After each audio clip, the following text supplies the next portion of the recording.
But here we are to talk about Fulbrights and how to win them, how to be doing. I'd like to introduce Kumaran, who basically just been working on Fulbrights, and so we're going to team it. He is the chair of the UF Fulbright Committee. Um, I'm the vice chair. Our job as professors are to help faculty and students get Fulbrights. And these two presentations are to help set up that we're going to do that. Come on, do you have anything to put in? Great start. Let's Okay. get to it. Yeah, let's get right to it. What we're going to do is we're going to talk for about 20, 30 minutes a piece, mainly on two different aspects. One is I'm talking all business, how to win one, what the application looks like, what's the timeline. I'm assuming that you've sorted everything out, like you're on it, like what country, what this, no, and I will cover the application process and how it works and what not to do in your applications. Kumram will basically talk about kind of the whole, what does it mean for you and your family and anyone else in your life to be in a Fulbright. So they kind of work well together. And I think that that's the case we need to cover how to do it, but also how to make it work for you and your specific situation. University of Florida has put in a lot of great mechanisms to help you get the Fulbrights. And once you get them, you can do them. What we're not going to talk about today is any of the funding situations since we simply don't know them. We don't know how much Fulbright's funded any year. I do have a great optimistic hope that they will not going to go away. There are too many people who've used them. So we're assuming that everything's going to be normal at some point. That we don't know when, but I'm going to act with the same PowerPoint deck that I've used before. So without further ado, and then we can talk about potential funding, schedules, and all that kind of stuff, and we don't have anything new to say about that, but we can help you plan. This is kind of an overview, and then we are happy to meet with you outside of this meeting to further your goals. That's the one thing the UF Fulbright Committee does, is we try to work with people to get their Fulbright applications good, to win them, to do them, and then to join, because once you win it, you got to join, right? That's the whole point. And so we increase our numbers systematically. And we were the number 2 Fulbright producer last year in America. So the number 2 university, only beaten by the Ohio State University by 2 Fulbrights. So a very winnable number to get top. We've been top Fulbright before, and we will be so once again, just like our basketball team, we will be number 1. All right. Enough said. Let me share my screen for my presentation. Now I got to find it. There it is. All right, and now let me start it on the thing, and I think it does a great job of putting it in a display mode, which I have to switch. Okay, Claire, Claire will be watching over the chat. So if you have questions, you can put them in chat. We'll try to chase them down. Let me get rid of all my help screens, floating meeting controls. Okay, so basically, we help people win Fulbrights all the time, right? We've won almost everybody I helped one year won them before. I was 3 for 3 one year, and I usually when we can help you make a Fulbright, we can get you almost always in the final cut. We can almost always help you be successful of this aspect. So, but we can't guarantee a win. So the realistic title is How to Increase Your Chances of Fulbright Success Without Avoiding the Most Deadly Mistakes That Are Frequent to Some People's Fulbrights. Let me make sure I can actually forward it. Okay, so the overview of the talk, I'll give a brief intro. We're going to talk about planning a Fulbright, the application process, tips for increasing your probability of success, the typical strategies that people have failed, in a sum up. And again, everything I'm going to say that is my own opinion. It's not at all reflect UF IFAS, the Fulbright program itself, the U.S. Department of State, or the office of anybody, right? This is Greg Kiker's opinion. Take it or leave it with a gigantic grain of salt. Okay, so I did update my picture finally. I used to have like a 20-year-old picture. Now I am the professor and now interim chair of Ag and Bioengineering here at the University of Florida. I've had a couple of Fulbright awards. I had a Fulbright award as a student way back in 1992 to South Africa. And then more recently, but not recently to most folks, in 2012, I returned to South Africa as a professor, as a Fulbright grant, as we all would do here as professors at the University of Florida. But I also served on the Fulbright Scholar Selection Board, meaning I read Fulbright applications for South Africa from 2013 to 2016. So that's about 50 plus applications a year from academics. We didn't do the students. Students are judged in a different category, but we still help students. And then I served after that tour of duty. I served on the Fulbright Scholar Discipline Review Board, and I was a water resources and environmental science. I'm a modeler. I do a lot of environmental science, and so therefore I served as a reviewer for all countries that had anybody who did water resources and environmental science. So that was a nice one because I've read Slovenian ones and I read, ones to all different types of countries. I've aided students and profs on proposals over the years in a variety of countries. So I am more than happy that this number is wrong that I see. It's actually 4 or 5, but just send me an email. It's probably easier anyway, because no one uses hardline phones anyway. Okay, types of Fulbright awards. These change from year to year. But generally, I think this is still, Kumaran can correct me as well. Professors, you tend to go to CIES. Students, you tend to go to the Fulbright Online. I'm pretty sure they still work. There are 2 different award systems, but they're administered through the Fulbright system.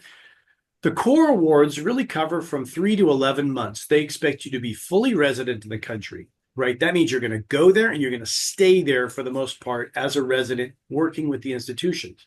They have another thing called the Flex Award. That's almost like a summer travel grant where it goes up to 1 to 3 months each year for 2 to 3 years. The Flex grant is in the same pool as core awards, but you're literally, they're going to give you the money over like 2 to 3 years to go for a month or two. Has different elements to that. So a Flex Award has different dynamics. You can look into them. I've helped people put together both, but I have more experience with core awards. They have regional awards. They're more than one country every year. They're not very normal. Fulbright really works to lock you into one country. You can still travel and go around the region, but it's less about doing a regional award. You really want to set with one country and set it up.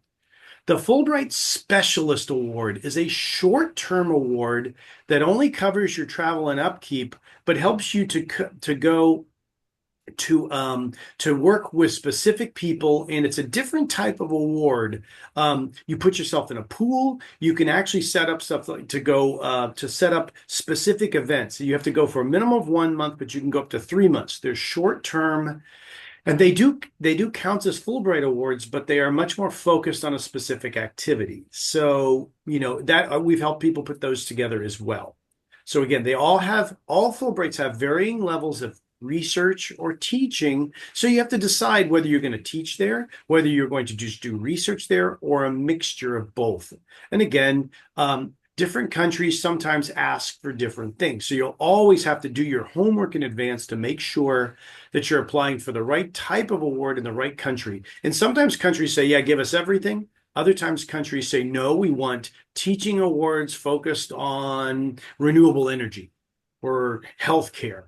And so you need to look at each country's Fulbright write-up to see what they're looking for that year. And they do change from year to year. Basic success in a Fulbright application, proactivity. You have to minimally start at the most 6 to 8 weeks before. Really, the best one is 6 to 12 months before, meaning you should start. So usually the deadline is around July, August. So you should be thinking about it like even now is almost too late for this next term. And we'll talk about the scheduling, but this is an award that helps with you should be proactive on it, and you should take a long view because you'll see the kind of schedule is long. It takes a while to get considered and then a while to get your actual award. Do your homework on the planning for each country. Don't walk in, well, I've heard of this country, I guess I'll apply. They will know that when they read your application. So there are so many experts here at the University of Florida who will happily help you do the homework on the country you're looking for. So if you're interested in Ethiopia or South Africa or another place, you can look at and talk to people. And the Fulbright Committee at the University of Florida is help you to link with the people you need to talk to. Look, if you're going to South Africa, you should talk to me because I know a lot of people in South Africa, know a lot of institutions there, and I'm more than happy to help you put your award together. Other countries, not so much, but I can at least help on the basics. And we can find somebody who's worked in those countries. The execution of how to make a successful Fulbright, have lots of people read your proposal. Have me read it. Have Kumaran read it. Have people, have your spouse or your significant other read it. It's not the same a thing as your NSF or your USDA proposal or your DOE proposal. It is a different beast. It's shorter and it's much more broad. And if you lose people with technical talk, you're going to not do very well. And you got to be lucky sometimes. Keep trying if you're unlucky. Each year is a new try. They throw them away and they often, when I was on the board judging them, we'd see the same applicant. I'm like, hey, I remember this from last year. And they said, yeah, they didn't make the final cut. We sent it on and then it got funded. It got chosen the next year. So don't, just because you get one didn't work, then try again. Please keep trying. They want you to keep trying. The basic Fulbright application process and when to start. So this selection is slow. That's why I have this kind of layout here. So let's say you've been thinking about doing it and you start your application in January of year X. Now we're April of year X. So it's usually due, the application is due in July or August of, let's say, 2025, year X. The first cut, so you put in your application July, August, nothing happens until about October when the first cut decision made. I was part of the first cut committees. They get sent forward. You get an email that says, congratulations, you've made the first cut. You do not have a Fulbright yet, but you might be able to, you're not dead yet. So hooray. The second cut and the final selection occurs in February and March of each year of the X+1 year. So if you put in this year in 2025, you only find out in February, March, April of 2026. It takes a while. So then the selection letters usually go out in April or June. They can be late some years of that next year. And the money available to you usually is in late summer, fall, the fiscal year of the year X+1. And sometimes you can even start as late as the next year, X+2. So if you start in 2025, putting in your application, you might only beginning your Fulbright in January or February of 2027.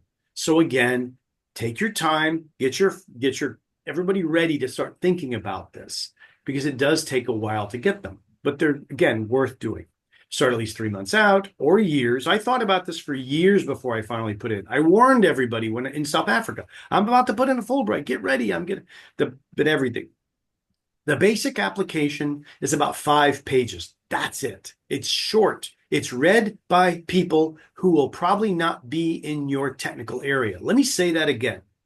It is going to be read by people that aren't like you in your area. So you have to make it interesting. If I'm a modeler, I have to make it interesting to non-modelers.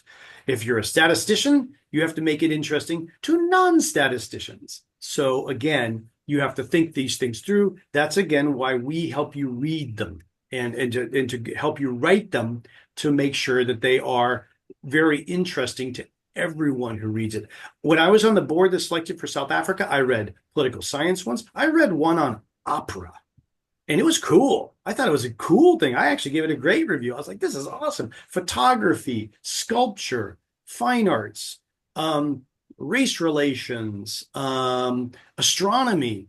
So I saw all types of Fulbrights to South Africa to different places. Letters of recommendation are really important. Okay, so they are, get them from, you have to have at least a letter of invitation, but your letters from your colleagues are very important. We read them very closely. And I even got a Fulbright one time that had a letter of recommendation that said, don't pick this person. And I was like, whoa, man, that was not a good choice. It was a letter of recommendation that was no recommendation at all. Again, the first cut is in October-ish, comes from DC. The second cut, so the first cut is from former Fulbrighters. That was the board I was on. We got rid of about 25% of the Fulbrights for the reasons I'm going to tell you later. right? We don't, two-thirds of them we moved on, but we rated them in two categories, recommended and highly recommended. My job on the Fulbright committee of the University of Florida is to get you into the highly recommended category. And that's what we're shooting for, because if you're in the highly recommended, you have a much better chance than being in the just recommended. Then the second cut in the country is usually by in-country's committees, or it's by embassy staff in that country to select the Fulbrights. So again, they select them for lots of reasons, diversity, kind of interesting areas. They pick different portfolios. They work on, sometimes they pick them from different regions of the US, different, there's lots of reasons why they look for a good portfolio of technical, non-technical. They don't all, like for South Africa, a typical one was studying political science and race relations. They didn't do like 10 race relations awards. They did one or two, and then they had some on engineering and some on astronomy and some on wildlife. They get a portfolio of those. And that usually comes from the second cut in the countries. And then there are announcements. So again, this process is slow, but it is something you can do it. Of course, you can recycle and try again the next year if you don't make it. First steps, got to find a country. I am not going to help you find a country today. This is up to you. You can only apply to one country each year. So you really need to decide, okay, it's this country. Now, some people are like, I want to do this country, this country. No, you really got to pick on one. So do that. Look on the Fulbright site to find out which countries are operative. I actually looked at Africa, which is the place I'm always interested in, and there's a lot of countries that aren't available for Fulbrights right now, so for different reasons. And so you need to look at what countries are even operative. I used to say, we have Fulbrights everywhere, but that's not the case anymore. Especially these days, you never know which countries are in play. Get to know the academic, NGO, or government institutions within that country. Ask your friends. Ask me about South Africa. Find people who can help you. This will directly help your chances. The more you know about the country, the better it shows in your application. Don't go in like, well, I have no clue. And I'll talk about that's a pretty typical way to fail in Fulbrights. Get to know the coordinators. They're very helpful.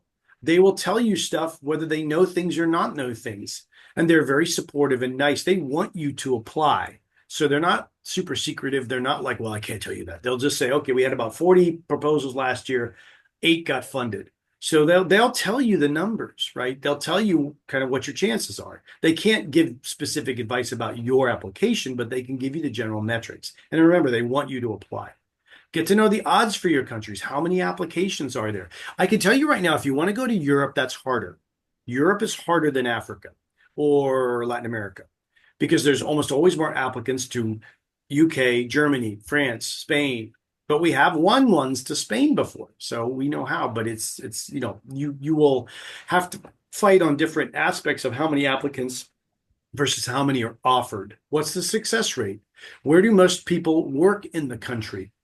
It can often help you. In South Africa, if you went to Cape Town, you automatically had a disadvantage in your Fulbright. So I often told people, do you have to work in Cape Town? Because if you could work somewhere else in South Africa, you'd have a better shot at winning. Because if 80% of all Fulbright applications are sitting in Cape Town, one of the wealthiest cities in South Africa, it's hard for them to spread the wealth of Fulbrights around. And often people who put them in different places had a higher chance. So don't just pick the easiest places, because sometimes that everybody else did too.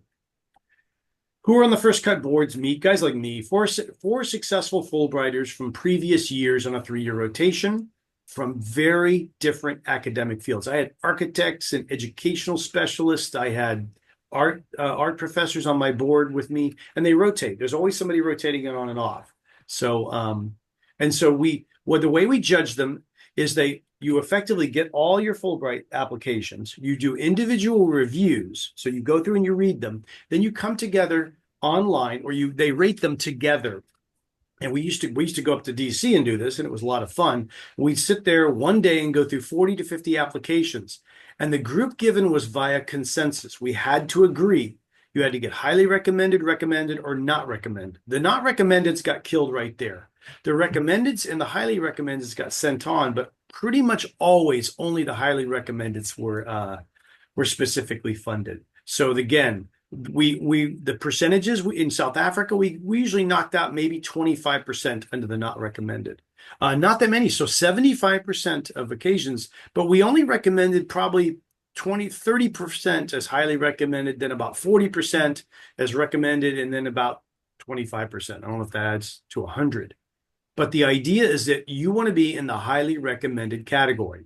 So again, the group rating is always a consensus decision. We talk and we say, well, I like this about it. I like about this about it.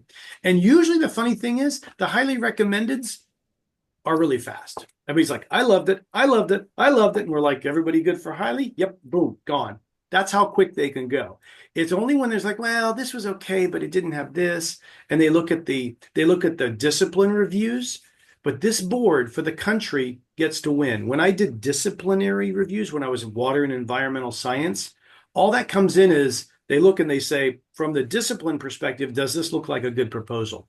But they're fitting it, the real decision making is in the country boards. So they can decide whether they are on or off, and they get these 3 reviews. The group rating is always consensual. I said that once before. And again, they're facilitated by the IIE staff, and they're really helpful. I loved working with them. They're great. So second cut boards. So when you make through this in October, you get that letter, or December around Christmas. Congratulations, you're still alive. But then they tell you have not won a Fulbright yet. This second cut boards, some countries have internal Fulbright boards, filled with researchers and university people from that country. Other countries have embassy staffs, and it can be both U.S. citizens and in-country embassy workers. They will decide. We were told a lot that the ratings really matter. Like there was at least one board that said they just threw out they only looked at highly recommended. They didn't look at anything that was just recommended. Now that was more, that was not a policy. That was just anecdotal, what they told us. So you really want to be in the highly recommended. And it is totally doable. These groups are striving for diversity, like I said, across in-country institutions and around institutions, meaning they don't want to give them all to Harvard. They don't want to give them all to Princeton. They want Ohio State or the University of Cincinnati had a really good, I've been reading good proposals. It is very fair. And they really do try to spread them from a lot of U.S. institutions. But on my board, we didn't worry about that. We just said, is it highly recommended? We looked at the application itself. And then the second cut boards are the ones that think about what is the U.S. policy initiatives? What are we interested in? And what the country themselves are interested in as well. My views on the process. We were very, very, very fair. That's the one thing. Egalitarian, fancy SAT word for fair. It's basically really was about the application. I happily killed super high level Ivy League proposals when they were badly written. I also passed a bunch of really great Ivy League proposals through, and the same ideas. We were very fair about whether the application was good, not the school, not who they're applying and stuff like that. In every country, there's a huge variety of fields within the scope. So again, I read opera, race relations. I said all this stuff. Then I read graph theory too, and that was pretty challenging. I make it very clear to an interested, reasonably well-read person. That is the key to your Fulbright application. You will only grab 3 to 5 sentences from your NSF proposal or your USDA proposal. 3 to 5 sentences, not paragraphs. Sentences. You really got to be careful. Be upbeat, optimistic, and you got to be memorable. I often will, when I read applications, I'm like, I'm bored. What's memorable about this? So if I'm working with you on your proposal, it has to be interesting. It has to be something about it has to stick because they're reading a lot of these things. Get lots of people to read it, colleagues, significant other. Call in favors because it's worth reading. And it's worth you having people read it, especially people who are not in your field, because that's why if it's all confusing, I guarantee you, if it's confusing to your significant other, it'll be confusing to the Fulbright selection board. How do I start? Well, you pick a country, you pick a region, you pick a university, agency or NGO. Actually do all 3 if you can. That helps. Do your homework. Know the country. Know its geography, its culture, its history. Get to know that country. Read up on that country. Talk to people about that country so you don't Don't look naive going into the country. Talk to your colleagues at the University of Florida is a global institution. There's always a professor who's done some significant time in almost any country we, would go to. So again, ask around. Don't go to the nearest popular places. I talked about the Cape Tonian problem. How are you going to lead? This is the one I always read. I always ask the legacy question. How are you going to reach the most people with your work? And what are you going to leave or build or leave behind? If it's all about you and your career, that's not very good. It won't sound, the heart of Fulbright is to make relationships and keep going with that. Talk to the IEE coordinators. They want lots of high quality applications. Here's how to fail. And this is me kind of channeling some of my favorite really horrible. I am awesome. And they didn't say this, but this is kind of the meme that goes with it. I'm awesome, and obviously you should see that too. Meaning, I'm just so badass. Look at my H index, and I'm just so good. We had a couple of those, and I remember thinking, this person's going to lose because it read through, right? And it was and yeah, they were a little too full of themselves. So, you should be confident, but you shouldn't be, kind of pathological about it. The next one, methodology. I just want to go over and see what happens. Yeah, have a plan, right? Have a methodology, have a timeline, have actually steps that you're going to do. That's one of the main things we killed with Fulbright things is when they had no freaking plan about how to do it.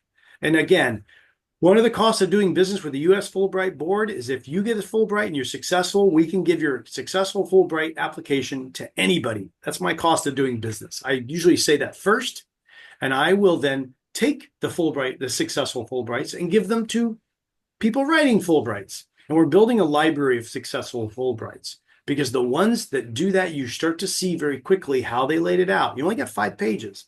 So remember, you need to have a plan and a timeline somewhere inside your proposal. This next one, this country's a basket case. Only I can save it. Yeah, that one came through a few times. Oh, it's just so much horrible things going on, but me, I'm going to just do all this. Like, really? I doubt it. So don't, you can certainly help the case out. If there's challenges in the country, of course you're going to really work towards that. But don't, a little humility goes a long way. This project will be wonderful for my career. And they talk all about how this will be awesome and this is going to be so helpful to their 10-year package and all this stuff. Yes, it will be, but you don't need to mention that in your application. That's kind of a given. I mean, the Fulbright's quite a famous award.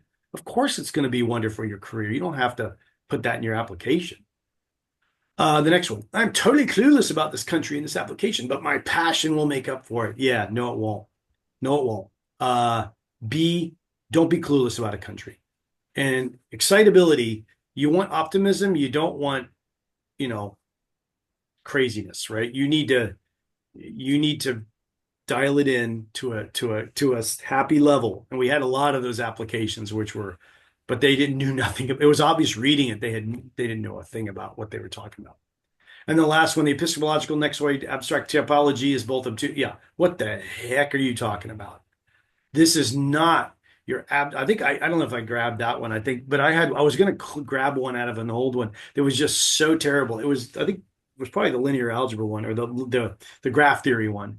It was so hard to read. We were like, what does this mean? Does anybody know what this means? There's almost no way that's going to get funded. You've got to be understandable.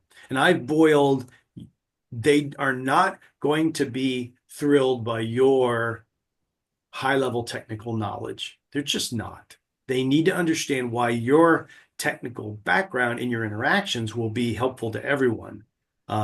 You will not, should not, cannot put in from your straight NSF proposal. That's what I tell people again and again and again. And that's the first thing we read for. It is the most common mistake. And just don't. What if you fail? Try again. Every year is different. They do rip them up every year. And there are plenty of times people failed one year and then won the next. So, sometimes you can even contact the IEE staff to see if they can offer any pointers. It won't be detailed, but they'll give you like, yeah, the committee felt that this was your methodology wasn't good enough, blah, blah, blah, blah. They'll give you something. And again, get people to read it. Okay, I'm going to be quiet now. If you got questions, this is a good question from this is a picture from my Fulbright. The orange shirt kid is now a pilot. Flies for medevac. This middle one is a 17-year-old yeah, it's the junior. So again, everything my father passed away, but definitely it was a wonderful experience. And it's a great time. And just a wonderful gift that the U.S. government provides, and we can provide to others as well. So happy to talk more. Thanks so much. All right, Kumran, over to you. Thank you, Greg, for that vibrant and enthusiastic presentation. You always manage to energize the crowd, the audience. Let me put it on. All right. Uh, Good morning, folks, and thank you for joining us for the sixth and final event of Your Fulbright Awareness Month, which began on March 11th and continues all the way until April 10th.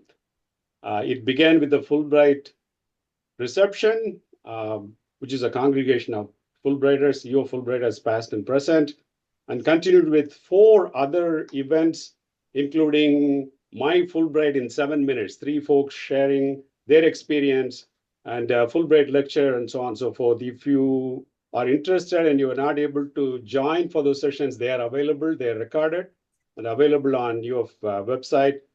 Feel free to look at them. My name is Muthusami Kumaran, Associate Professor of Nonprofit Management. I teach how to manage nonprofits and NGOs. I'm in the Department of Family, Youth, and Community Sciences, CALS, IFAS, UF, and I had the wonderful opportunity of a Fulbright Award in South Korea 2019, 2020. That is the pre-COVID era. In fact, I had to come back 3 days before the actual schedule because the countries across the world were shutting down their borders and so on, so forth. So that is a Fulbright Korea logo. Fulbright Korea has a commission, and that's the Jeju National University, the home of my Fulbright. And I worked a lot with the U.S. Embassy in Seoul as well. Greg covered the key elements of applying for Fulbright Scholar Award very well. I'm going to supplement the information he provided with some additional information. And also, I will refer to some of the points that he made throughout my presentation. So this is a game plan. I'd like to start with why y'all should go after a Fulbright Scholar Award. That's a starting point. And it's interesting. I always like the slide that Greg come up with, Fulbright failure strategies, right? What not to do. And I'm going to flip it a little bit on some of the items that you need to consider deeply before you embark on your journey into applying for Fulbright and during your Fulbright itself. So I'll cover some of them. And selecting the right Fulbright award, Greg went through that in detail. I'm going to pull the CIS website to show you how it is one of the very intuitive and well-developed website, and the application portal also. So just to show you how some of the questions were asked about details on the countries, everything is covered. I will actually pull the CIS website and we'll go through one award, which is current. And then quickly some points in addition to what Greg mentioned on how to package your Fulbright application. There are so many moving parts. There are only 5 pages, but lots and lots of, they have to be pithy, and I'll provide some supplement information and reviewer guidelines and perspective. Now, Greg is he's a veteran. He's been to Fulbright as a student, as a scholar. He's been an area reviewer and a country reviewer. He's been a subject reviewer. I had the honor of being invited to serve as a member of the panel of review for humanities and social sciences. Once again, very broad areas. It's a 3 years commitment. So last year I reviewed 1 round, and then next 2 years I'll be on the hook. But I like to give you some details on the reviewers' guidelines. We are given very careful, very specific instructions. I've served on several review boards. This is by far the best because we were given all thorough instructions, criteria, on, and also some perspectives on me as a reviewer of Fulbright applications the last time around. And a little bit about my Fulbright application. Actually, I will pull my entire application, the 5-page and the supplemental information. So you will have an idea as to how the final product should look like when you push the button. And a little bit about wrapping up with my Fulbright experience and additional outcome. Fulbright is not just the teaching research that you're going after. It's as much as you can take, right? So I'll highlight some of them and some of the professional and personal impacts that I had on my Fulbright as well. First of all, why should you go after a Fulbright? Quickly, some points. An amazing opportunity for you to internationalize your academic expertise, right? So, I mean, it's one of the absolutely best available opportunity for us to go out and expand our horizon in academic expertise, and which will result in networking opportunities. Obviously, you're going to spend a lot of time in a host country with your peers, connecting with them, which may result in collaborative process, right? Whether it's grants and curriculum and knowledge exchange, on and on and on. It goes great in your TNP packet and definitely your promotion packet and annual packets as well. By the way, you have included about 8 years ago internationalization as one of the components. So it goes very well into that. You get to live in another country, not just visit. You get to live another country 3 6 months or 1 year, and connect with the local folks and exchange knowledge on the professional side of the equation, and also true cultural immersion. You get to learn a country by living it, and all paid for by Uncle Sam. How cool is that? And you can add to the success of UF. We're just bragging about it. We are the nation's second rank in terms of highest number of Fulbright awards, and we've been consistently on the top 5. So you could be a reason for continuing that achievement on high ranking on number of Fulbright awards. You get to attend annual Fulbright reception, and you get to hang out with cool people like me and Greg at the Fulbright committee and so on and so forth. Believe it or not, we have a Fulbright committee. We meet once in a month with the mission to promote Fulbright awareness and opportunities in collaboration with the U of International Center and so on and so forth. And once a Fulbrighter, always a Fulbrighter. It's interesting. My strong supporter, who eventually wrote a letter of support for me for my Fulbright award, he won 3 Fulbright awards. He told me once, Kumaran, once you are a Fulbrighter, you die as a Fulbrighter, right? That's a little bit harsh, but let me give a positive tone on it. Once you are a Fulbrighter, you will spend the remainder of your wonderful life as a Fulbrighter. So that is going to be with you for the rest of your life. You can do this, folks. If I can do it, you can do it. If I can do it, anybody can do it. But it's a matter of carefully looking at it and follow all the suggestions that Greg gave, on and on. Okay, so these are some of the considerations that you need to have. You need to internalize before you embark on your journey into Fulbright application, right? First of all, clear understanding on how a Fulbright scholar award can benefit me professionally. I mean, you need to have a clear understanding on all those things and how you can contribute to your profession through a Fulbright award. So this is a good starting point because this is a amazing professional opportunity on an international scale. And the second question, your personal benefit, how it can help me personally and how you can contribute to the host institution, host country, and so on. So this is all the cultural preparedness come into play, cultural understanding, cultural exchange, and so on and so forth. If you choose to take your family, like Greg did, how it can benefit my family, my children, and how my family can contribute to the local culture, community, and so on and so forth. And the next question is how a Fulbright award can benefit my home department, my college, at at large. So if you can internalize all these things, this will help you in putting together applications step by step.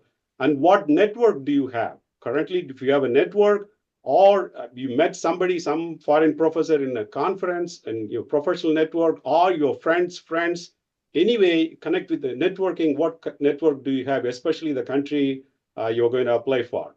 And what support do you have internally, right? So I'm going to highlight that in the next slide as well. From your department, you need support from your department, your chair, your college, and so on and so forth. Other consideration, like I said, internal support, your department, your chair can be your champion. in going after a Fulbright, and your college level. I mean, CALS has an excellent support for us. And UFIC, UF International Center, has tremendous. Claire Anumba, she's dedicated, she's amazing. So there are a lot of opportunities, and also you have your Fulbright committee. I mean, so this program is being, this presentation is being co-hosted by UFIC and your Fulbright committee. So we have people, we meet, these are the Fulbrights who've been there, who've done that, who are willing to help you. So you need to reach out to us in connecting with us.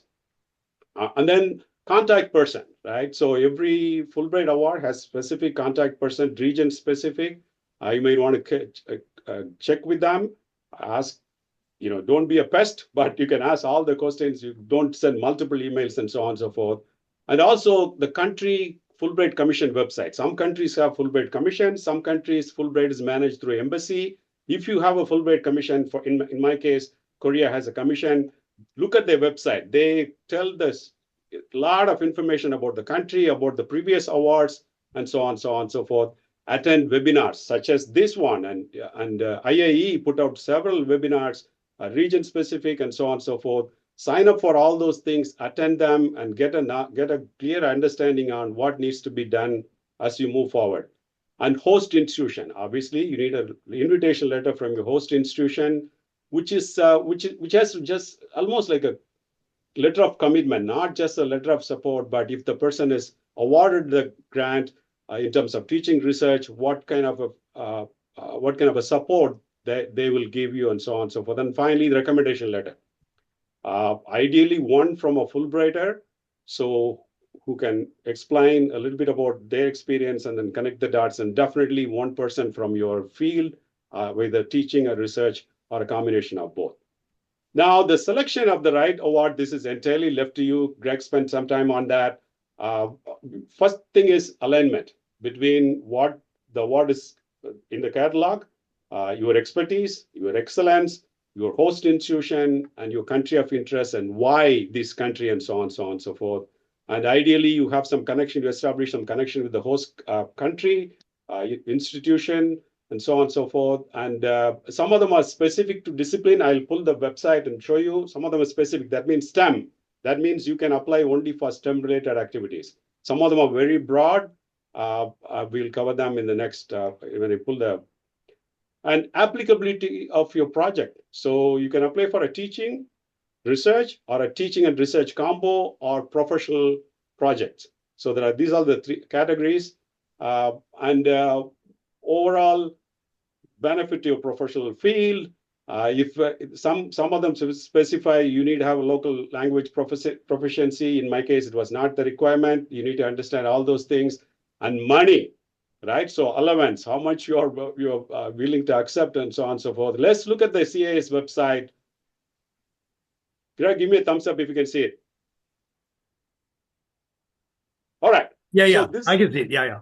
Right, this is a landing page. It is very intuitive. It is thorough, right? So if you look at that right off the bat, it goes into the background information on what are Fulbright Scholar. Well, these are the different awards available that Greg highlighted. So this is a page for Scholar Award. So overview, it gives all those information getting started, step by step. All you have to do is read everything thoroughly, folks. So confirm eligibility. So you can click on that and it gives you all the details on eligibility, award activities, like I said, research, teaching and research, which I went after, and professional projects. Then selection, okay? So if you click on this, it takes you to the catalog. You can browse it by region. These are the regions Fulbright operates. And you can go after this discipline. You can choose your discipline, or you can go by country, right? So you can scroll down. Let me go to South Korea, home of my Fulbright. Not North Korea. Oh, by the way, there is no North Korean Fulbright. South Korea, if I search, so these are first of all, if you go back to the page, it tells you clearly how many awards available, 383 total, right? So when I go to South Korea, it shows there are 4. Let me go to South Korea. So these are the 4 awards available, right? So as I mentioned, the first one is for International Education Administrators Award. That's not the Scholar Award. And the next 3 are Scholar Award. As one is specifically for STEM. That means it is topic specific. Second, university specific. That means this is offered only in Yonsei University, which is in Seoul, South Korea, teaching. And so they clearly tell you, and this is broad. Any social sciences, anywhere in Korea, you can apply for teaching, research, and so on and so forth. Let me click on that, and it gives you all the details you need. There is an award code. First of all, you just sign up, and then you get your password and so on and so forth. The application portal itself is very intuitive, blow by blow by blow, lot of prompts, instructions, so on and so forth. So as you can see here, it tells the award code, your requirements, career profile, on and on and on, and it details the award activities. That if you scroll down in this flow, requirements, once again, everything, you have to read it again and understand, and there are some specific expectations for Korean people who have Korean national background, so on and so forth. And then award benefits, allowance. You get the award, you get 4,700,000 Korean won. Now, don't get too excited. That translates to $3,600, right? So this is important. You need to find out about how much you need living allowance. Korea is an expensive country. The good news is there are several other allowances, one-time payment. When I went, as soon as I arrived, I was given even cash actually for immediate expenses and so on and so forth. And if you choose to take your family, the award covers that as well. In addition to your allowance, there is family allowance. And also if you are taking children or child, Fulbright also pays for the child's education locally. So all these things are carefully given. And there was one question about how do we learn about the country? This is country overview. So basic information about the country, all the information, you can go to the Ministry of Education, on and on and on and on and on. So it is absolutely essential that when you choose the right award, go through all these things. Everything is given. Like I said, it's very intuitive. You just can't go wrong. So once you chose the award, once you chose the country, Greg mentioned, give 6 months to 1 year. I think that's an excellent idea. It's like grant writing. We all written grants. It's intense, right? You have to put energy, enthusiasm, and time, right? So don't expect to whip up everything in 2 weeks or 3 weeks. Ain't going to work. So just like any grant, you're going to state the need, solution, basically your project, teaching, research, a combination of thereof, and your capacity and the project details. All in 5 pages. That's it. You have 5 pages to package all this information. Like I said, read the award, the website, the catalog gives you all the information you need. If you need additional information, for example, South Africa, there are people like Greg. So, and contact the IE staff. So they want you to put together the best applications, right? So it's in their best interest. It's in our best interest as the U of Fulbright Committee and U of International Center that you put together the best. And you highlight U of as you know, we have several advantages. I've given an example. Obviously, you don't highlight them without fitting them, but at some point I mentioned about, I was bragging about how wonderful U of is and so on and so forth. And this is a IFAS advantage. You know, we need to highlight that in terms of your capacity and write a compelling and sharp project statement, right? So I'll quickly go through what, as a reviewer, what was my experience in reading and so on and so forth. If you get the award, good for you. You are a winner. If you do not get the award, you are definitely not a loser. Try again. It is very common for people. My first attempt failed.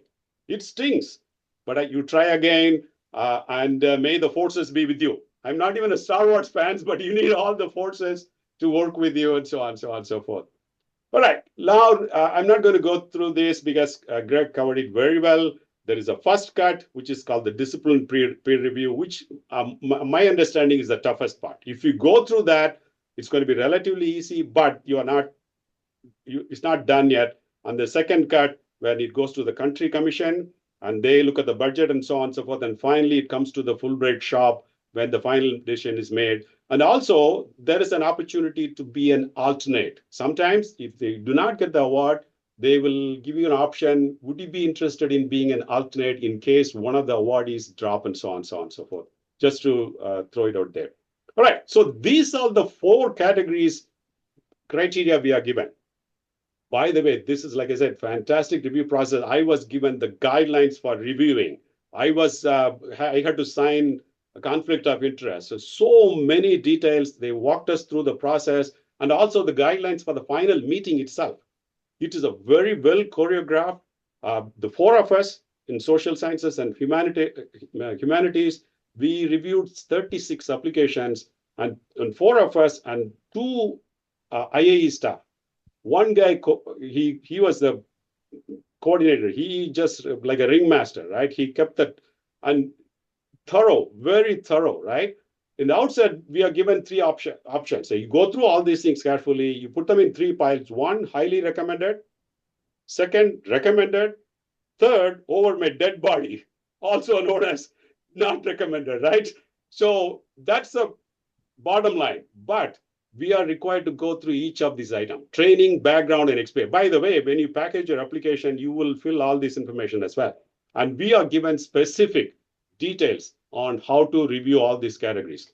We look at the credentials, training, your licenses, your specialty, your professional standing, awards, and so on, so on, so for the quality of the project, right? Which we are asked to pay very specific attention. Feasibility, how innovative it is for your host country. Maybe you've done that 20 years here. You taught the course, but how it is going to be innovative for the host institution, host country, and so on. So the same thing for research, intellectual rigor, methodology of proposing, and so on, so on, so forth. Next, potential impact, outcome, and benefit of the project for you, for the host country, for host institution, on and on and on. Once again, we are asked to read this carefully and make the choice. And cultural preparedness. This is very difficult. You cannot read by somebody's statement and say this person is culturally prepared, but you need to write some strong statements on how, cultural sensitive, why you are applying for this country, what you are going to get in terms of the cultural immersion, and so on and so forth. A little bit about collegiality and so on and so forth. So when we put together, we are asked to rank each application in all those categories. And then it's not like when we recommend all 4 of us highly recommended somebody, they're not going to let us go with that. Every item they are going to go through. Why did you highly recommend this person? Although all of us highly recommended this person. It is absolutely thorough and phenomenal review process. Like I said, the best review process I've ever been. I served on several review committees. And another thing, don't get alarmed that you need to have extensive foreign exchange opportunities, visited the country, and so on. So in fact, there is one specific statement. One of the objectives is to provide an educational exchange experience to those not previously afforded such opportunity. That means you must have some connection, but you did not have the opportunity to actually do research, teaching, or professional activities, and so on and so forth. So then this is to dig deeper. I mean, the guidelines were a 30-page document and professional qualification. So we look at all these things. The point I'm trying to make is make sure the 5-page information reflects all these things, right? You have 5 pages to make. Like Greg mentioned, don't just cut and paste from your $1 million, $1 billion grant, right? But make it relevant so it comes shining through, right? I have to review 36 applications. So if you just brag about yourself, it may turn off and so on and so forth. But as long as it's relevant, and for teaching and research, obviously, you're going to highlight your teaching expertise, how this particular course is going to contribute to the local knowledge, and so on, so on, and so forth. And for research and professional project awards, we are asked to clearly look at the intellectual merit of the project proposal and suitability and feasibility during the time frame, right? You may propose so much stuff, but the question is, can you do it in 6 months that you're proposing? So we look at the feasibility, and so on, so on, so forth. Quickly, my Fulbright experience, like I said, I teach how to manage nonprofits, right? I've done a lot of I've trained more than 3,000 nonprofit leaders in 9 countries and counting. I applied for a teaching and research award. right? I proposed to teach a graduate course on NGO management, first of its kind. They've never been taught before. So that was the innovativeness, novel part of it. I proposed to teach a graduate course in nonprofit management, NGO management. On the research side of it, I proposed to conduct a needs assessment to improve the capacities of nonprofit leaders in South Korea, hands on, right? So there's a teaching, research, and to make it sweeter, I even included a service component, outreach. Although it was not required, I said by doing it, I will also train the local NGO leaders and so on. I will actually show you my exact packet. So in the beginning, obviously, I had very strong desire to go after a Fulbright. My friends supported, and in fact, I always considered Fulbright as one of the career pinnacle. And thank God I got the award to do that as well. And my familiarity with the host country. My Fulbright trip was my 10th visit to South Korea. Once again, you don't need to have such extensive connection with the local universities, but you need to have some connection, right? Internal support. My chair was supportive right from the beginning. In fact, she actually prompted, as soon as I got the grind of tenure promotion, tenure, she said, next you need to go after, you're doing all the international work, you need to go after Fulbright. So internal support, my CALs, my deans, external support. This came from Korea. So my first attempt didn't click. It went to the discipline level. I got through the first cut. So they IAE sent an email like, yes, you're good to go for the next level. We are not there yet. And then the second letter came, like, oops, sorry. So obviously you put your heart and soul into it, it stings. The second attempt was a charm. You don't give up. Like I said, try again. This is my exact application packet, folks. I'm going to quickly scroll through. I'm not going to spend much time on it just to show you how it looks like. This is a finished application. This is a winning application, of course. I got the award. So the basic information on your name, your program, your professional profile, your degrees, on and on and on. And then the 5-page comes here. So language proficiency, for me, there was no need. But if there is a need, specifically local language, at whatever level, you need to highlight and basic information about the project. And my host university is a Jeju National University. Curriculum, what is included, and this is the project statement, right? Mine is a teaching and research at Jeju National University in South Korea. So I started with the title. This is my title for teaching, roles, responsibilities, and impact of NGO sector in society, and research, the capacity. So I start introducing why this is important for me, for the country, my institute, and why and how I chose the institution, and what is my connection there. So logically, I'm telling, I work with them. I know them. I know they need this. The students need this because South Korea, the nonprofit sector is growing tremendously. So there's no systematic courses and so on and so forth. Logically, I'm connecting all these things and my professional experience. So this is where you highlight what have you done lately and your professional standing, excellence, and so on and so forth. I served on nonprofit boards. I've taught in different countries and so on and so forth. And the plan of work, you specify teaching. And mine is the teaching and research. Teaching and research combo is a little bit difficult. Anna, one of your Fulbright committee members, she used to advise go for teaching, just one, because there are more awards in teaching and the opportunities are better if you have a strong teaching portfolio, if you will, and if you can connect all the dots.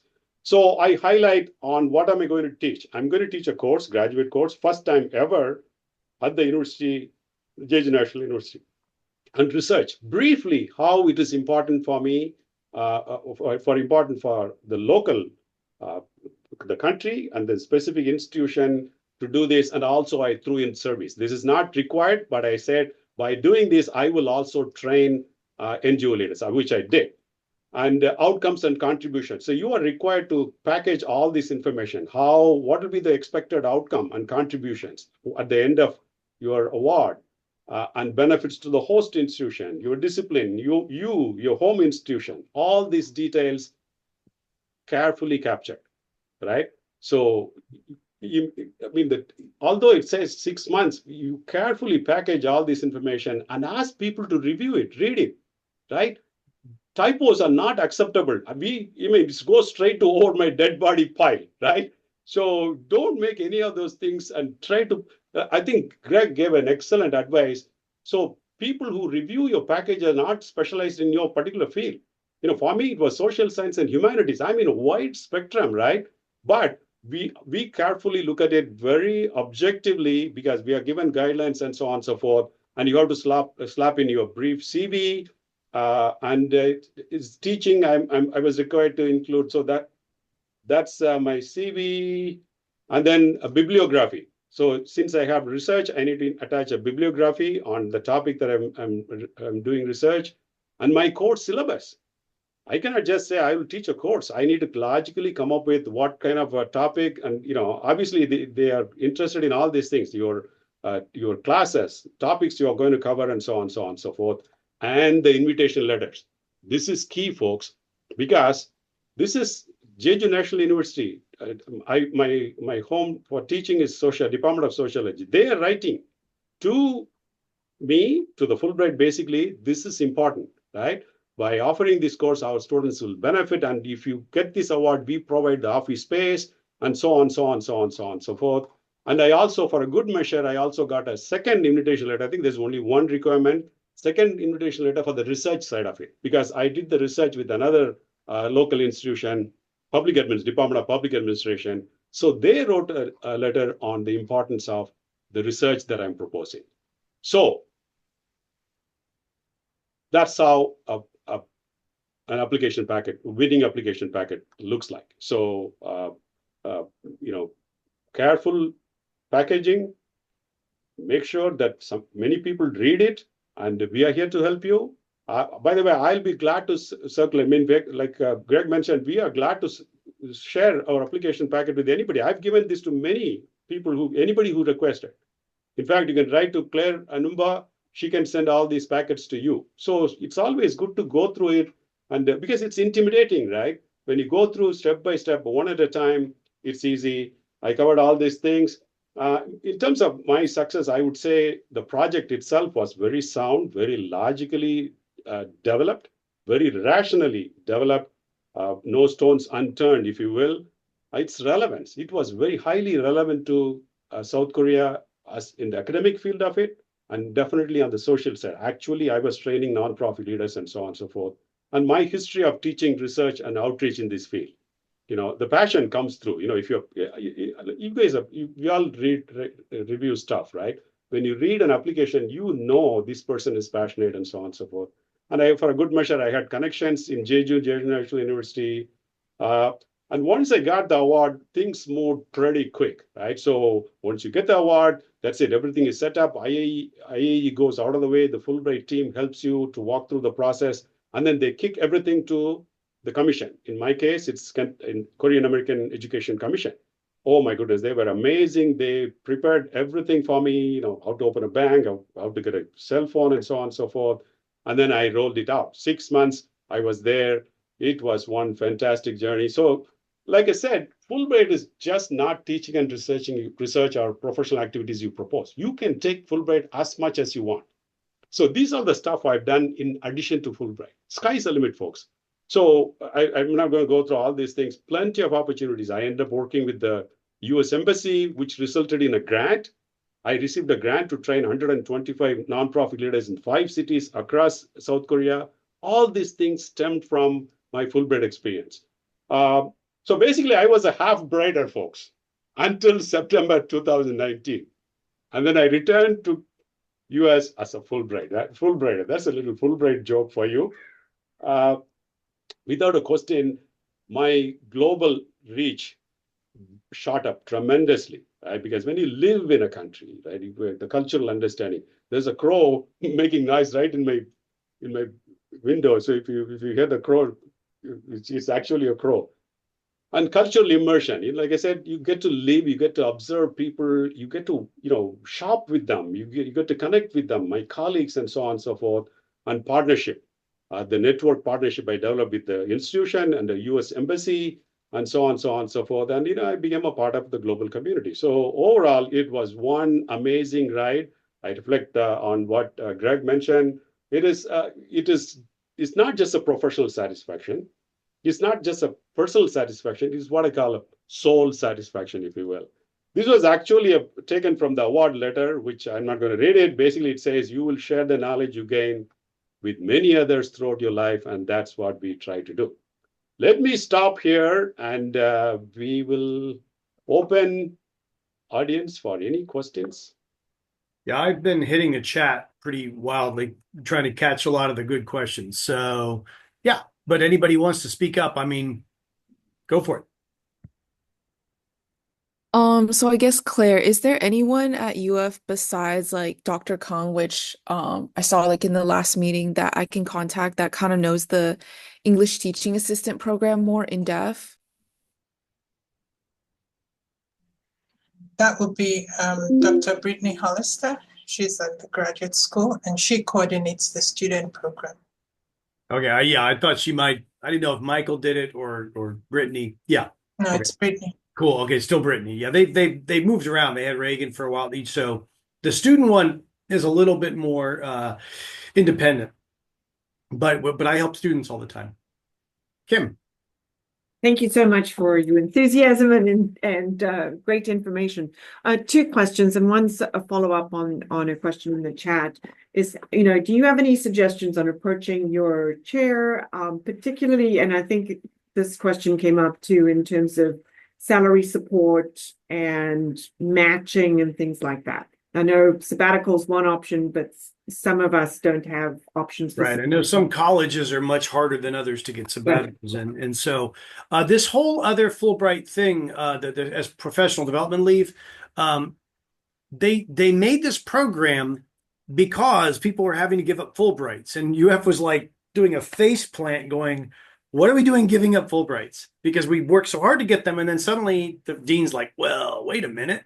And so they made this other program that helps set it up and do it. And that's where we have to get, we do need now, Claire, a session on non-sabbatical Fulbrights and how to do that. Jasmine Judge just pulled it off. She's in, that's what I was telling you in the thing. We need to probably get her to speak on it or something because it's the new UF system and I haven't taken advantage of it. But effectively, you go and there's a Fulbright fund that you end up working. Claire, do you have any basic information on the way UF is kind of doing the mechanics of it? Yeah, so you kind of register for the program. We have a deadline, which is the same deadline as the Fulbright Scholar Program deadline, or maybe end of September, I'll check. But check our website, it should have the deadline. You register for it, you fill out a form, and then it has to be approved by your dean and by your chair and by the dean of the International Center, and that's it. So once you get approved for the Fulbright, your department can coordinate with the provost office to sort out the funding. Thank So you there's very a much. pool. Yeah, there's a pool now that does that. And so that's where you will access, and it's kind of a negotiation from there. Because like Jasmine Judge just had a sabbatical, and then she got her Fulbright, and she's like, oh, what do I do? Well, they gave her a deal from that program. So again, you don't have to take it as that was the big change to the program that you get an option now of doing it. But you do have to go through a separate track because effectively UF's using monies that it's getting to support to buy in the replacements that they need.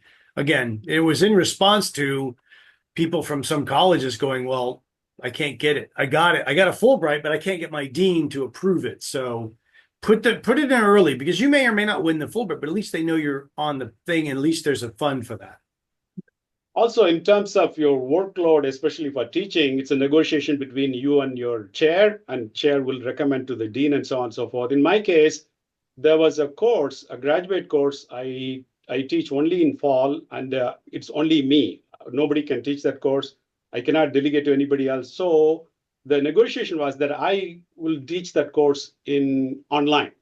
So I ended up teaching that entire course while I was in Korea online. It went very smooth. So this kind of the negotiations that, like I said, internal support is absolutely essential. So you need to talk to your chair and do not wait until the application time. Run it by them upfront and get, I'm sure everybody, all the chairs will support because Fulbright is, Fulbright, right? but still there are a lot of nuances that you need to navigate through before you apply. And then my second question, and I hate to even ask this, but is there the current funding issues at the higher level, at the federal level? Are we okay in terms of Fulbright, or is it just question mark like everything else? Every administration has done something different. I remember we had a big old cut to Fulbright one year from the Obama administration, because what they did is they took a bunch of money out of Fulbright and put it into the Nelson Mandela Fund for scholars. We were like, what the, everybody plays with it a bit. It doesn't die. I don't know. I'm not going to bring up, I just have no idea what's happening. Okay. All right. Thank you. They're still funding things. I mean, Jasmeet Judge is sitting in India right now, still being funded. She didn't get to come home, but other people who are starting Fulbrights this year did get to come home, like don't go. And so it is extreme. It's just uncertain. So what we decided is we're going to go ahead and proceed like it's normal. And then we'll see, because look, if they're not funding it, they probably won't fund it. I mean, they'll either say we're not accepting them for this, but I haven't heard anything on that from the bigger world. It took out, a lot of stuff got frozen, and it was, everybody who's middle of Fulbrights right now were like, what am I going to get called back? I mean, remember, 75% of Fulbrights on the earth are people coming to America. It's only 25 or so percent of Americans going overseas. So this was impactful to everybody. It's a State Department program. It's not a USAID program. So it's through the State Department, and, everybody's taking their hits. So, but I assume it will not be, it's a pretty prestigious program. I doubt they're going to just be giving it up, but we've had more and less funding. And it does go with presidential initiatives.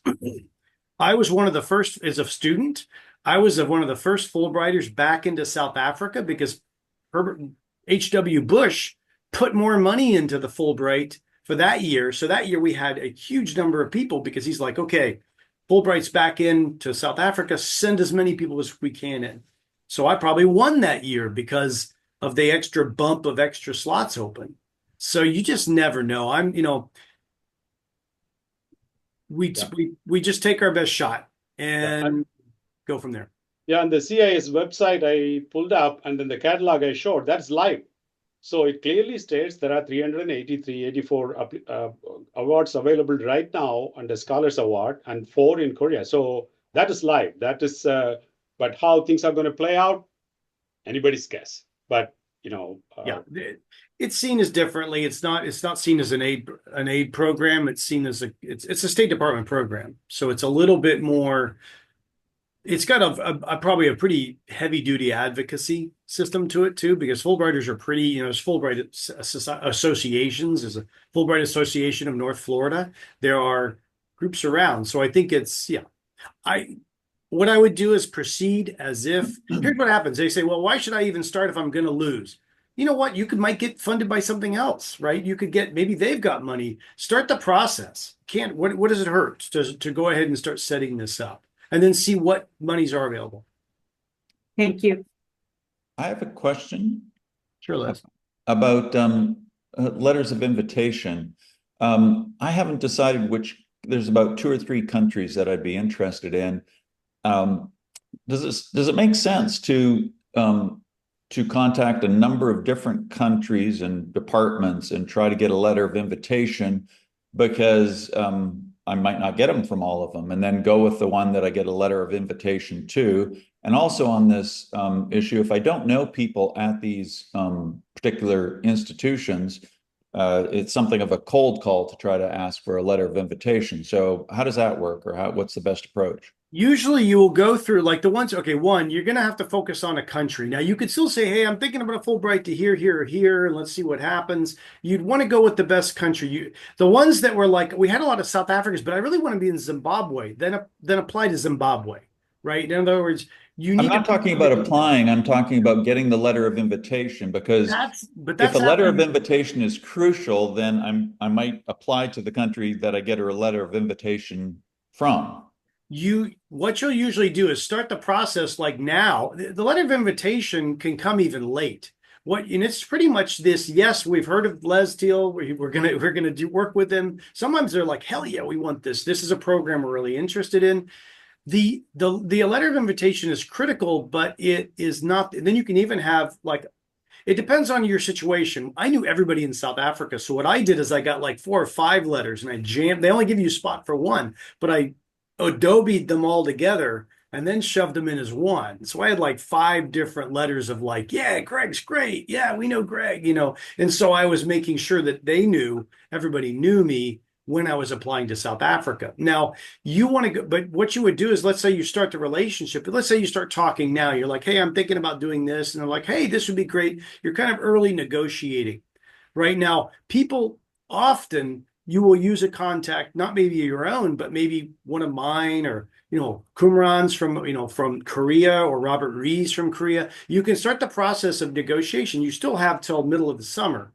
And so that's where you can use the time. By the time you're saying, okay, now I need a letter of invitation, you've already been talking about what the ups and downs and who will be doing what, whether you'll take a class on that they're teaching. You're going to negotiate a lot of that, and then the letter of invitation comes. To me, it's by the time you're writing your proposal, you should know what the country wants, or the place you're working with specifically, and then what they're willing to try. Sometimes they're like, dude, could you teach this class? And you're like, yeah, I could teach that class. Or other times you're like, no, I want to do research. You're going to negotiate even before you get the letter. The letter of invitation is just the formal way that they will know. Like whenever we got this Fulbright application, we're like, well, does anybody even know them over in South Africa? And so with the letter, that would assure them that, yes, Les has talked to these people. They know that he's coming. They're going to give him desk space or this, or like if you're doing a field campaign, we'll get you a Zulu speaker. In other words, it was kind of a practical thing to set up that they were interested in your research. So I would just start the negotiations. And again, the UF Fulbright crew has a lot of contacts everywhere. So if it's a new country for you and you're like, what institution? That's what UF Fulbright can help do, is to try to start those contacts. But if you're very particular about a country and particular about a project, although you may not have connection in those countries, it's absolutely okay to reach out, cold call, because Fulbright is such a prestigious award. I mean, you are a freebie basically. So you are offering your service. So any educational institution worth its salt will jump out the opportunity and invite you. So cold call is absolutely okay, but try as much as possible through your network. If not, just write to academic institutions or high standing. And first of all, we have one of the reasons for which I showed why UF is on top is we are already on top of the game. UF banner, right? And your expertise. And you are doing this for free for them, paid by Uncle Sam, right? So for them, they are getting your expertise for free, right? Whether it's a teaching, research, and so on, and so forth. So cold call is okay as long as you connect with the right institution. And normally, I'm sure they'll be receptive to you. Yeah. Anyway, Jennifer, you had a question. Yeah, thanks. The presentations were both really, really helpful. I have 2 questions. One is that I have contacts that I have a colleague who put me in touch with folks in the Philippines where I want to apply. And so I've set up several meetings to chat with different institutions and folks to talk about projects because like the topic I have identified, but I don't want to just go in there and be like, I want to do this project and this is exactly what I want to do. Like I want to make sure that it's, a two-way and it benefits them too. So 2 questions are, there are a couple of universities. So I'm talking with folks at a couple of universities and then an NGO. And the award doesn't state like, oh, it has to be, an academic institution. But I went into the actual application online and I went through all of the pages, and the spot where you got to identify who your host is.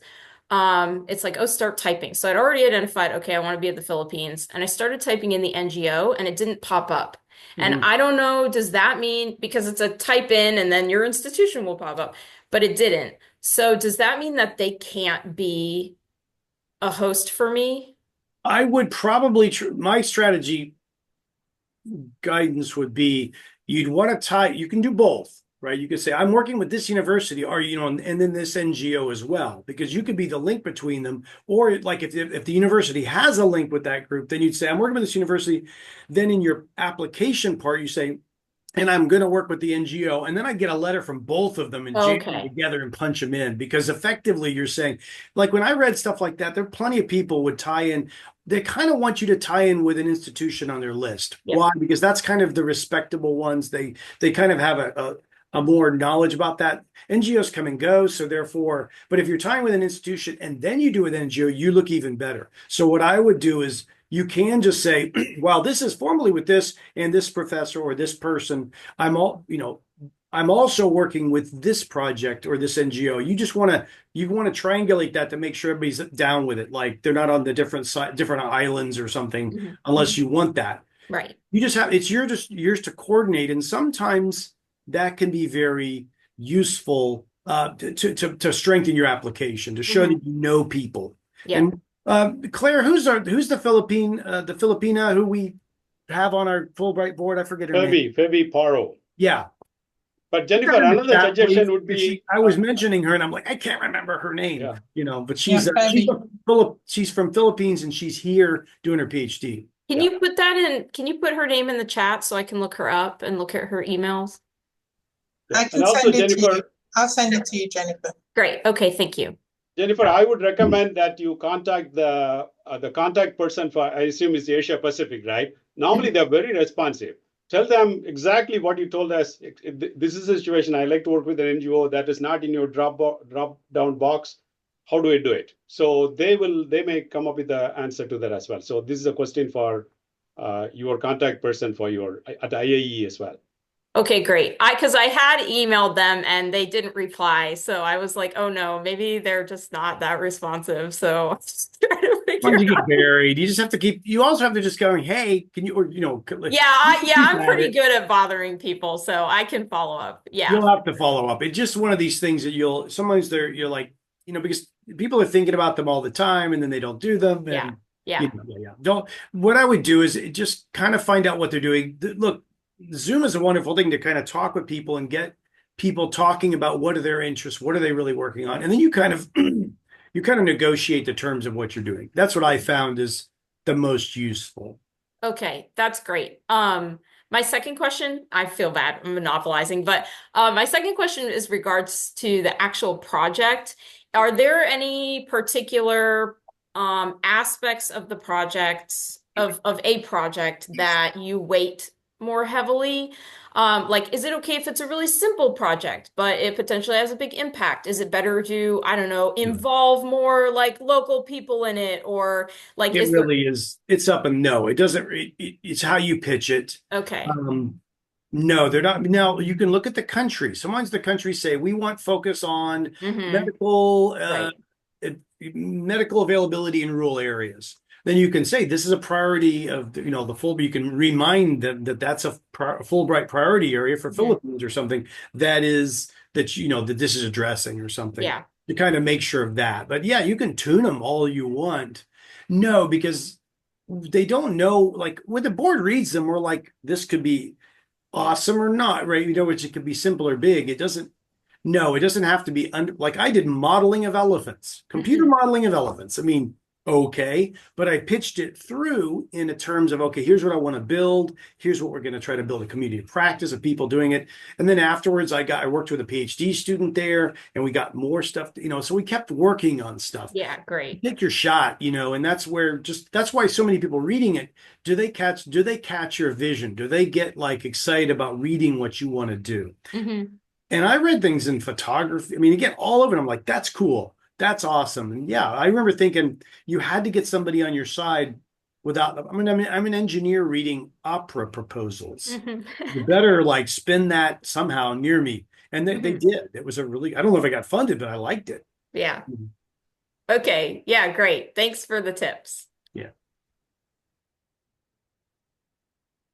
Other questions? I mean, we're hitting some chat stuff too.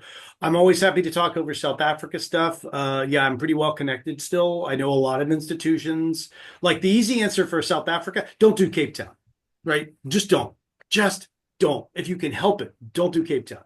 The more far-flung, the better, because 80% of all go to Cape Town, UCT, University of Western Cape, Stellenbosch. Those three universities get a huge number of Fulbrights, unless it has to be like there was a observatory where they're studying wine production. Cape Town makes sense, but that's like one of the easiest answers is don't do, that's like an easy one. Just don't go there. Go somewhere else. It's a big country, lots of fun things going on. And sometimes it's easy stuff like that. And then you can work with like zones, like technical proposals often in Fulbright have an advantage because there's less of them, right? It's seen as a social science award sometimes. So, that's why it does, they always want a kind of portfolio of different things. So, and you can see the country, like South Africa got a huge amount on politics and race relations, they're like 40% of all the proposals to South Africa were covering that, like, history, politics, race relations. And so we just tried to pick the best ones. But I doubt all those got funded, even though we recommended more than a few highly. So try to be unusual in a good way. Other questions? Well, Kumaran, Claire, I think we tapped everybody out. I guess so. Yeah, well, as always, we're happy to. UF Fulbright Committee is more than happy to help folks hook them up. Get started early. Please don't. Right before the deadline, I get like 3 handed to me, and I'm like, I'm really, so earlier the better. Because, last second Fulbrights, oof, I've had some with less than 24 hours to go, and I'm like, oh, come on, you're not going to do that. Maybe next year, but just start now. Start soon, please. Just for the sake of Kumaran, myself, Claire, and the rest of us who get inundated. It's going to take you minimally 6 weeks to set up a good one, to get something that's going to play both sides that they're excited about. It can be done, and it can be cold contacted. I just started a really nice relationship with a Moroccan who said, hey, I want to put in for a Fulbright on green energy. I'm like, hell yeah. He said, and I actually asked him how many he sent out. He said, you're the first one back. I'm now working with you. And so we've, it's been great. So, folks coming from there too, you can sponsor them here as well, and you'll probably get them. All right. All right. I guess that's a wrap. And this is the last few minutes of the last event of the UF Fulbright Awareness Month. First of all, I'd like to thank Greg for such a energetic and pep talk, if you will. Lots of coffee. Yeah. And the UF Fulbright Committee, we meet once in a month. The entire purpose is to promote Fulbright awareness and opportunities for UF community, both students, faculty alike, and UF International Center, Dean Wayne and Claire, of course, Claire and Mabel, they've been so helpful for us, make our life easier and so on. So let's connect with all of us. So we are here to help you, we'll go from there. And anyway, the whole thing is recorded, and the previous events that you may have missed also recorded, and you'll be able to see them on the UFIC website. Claire, any closing remarks? No, I think you guys did it all. Thank you. Thank you, folks. Bye. Thank you, guys. Take care. Go Gators. Yep, go Gators.